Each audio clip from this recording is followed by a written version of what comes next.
These are four main different types of yield curves. For starters, what is a yield curve?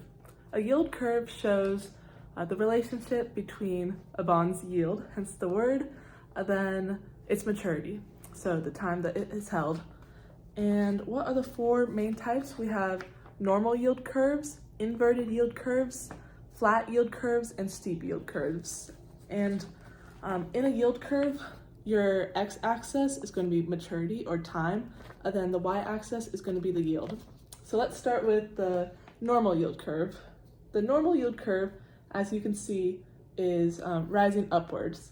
And this is because when you hold a bond for a longer period of time, it is riskier than holding it for a shorter period of time because you don't know what's going to happen in the economy.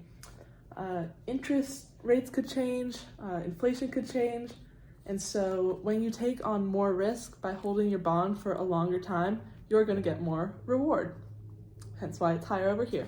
So this is the normal yield curve.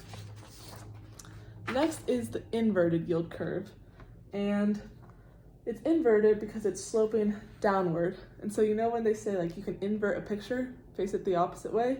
This is basically the normal yield curve, but flipped horizontally. And so this is basically saying that the long-term bonds are going to give you lower yields than the short-term bonds.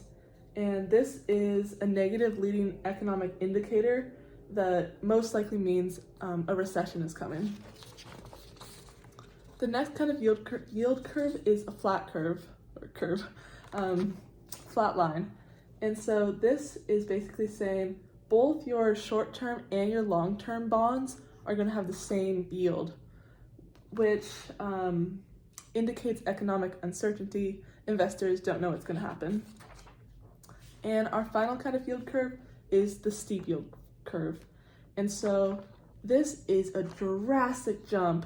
And basically the long-term bonds are going to have a significantly larger yield than the short-term bonds. And that gap is going to be very big, which is why it hops up so quickly.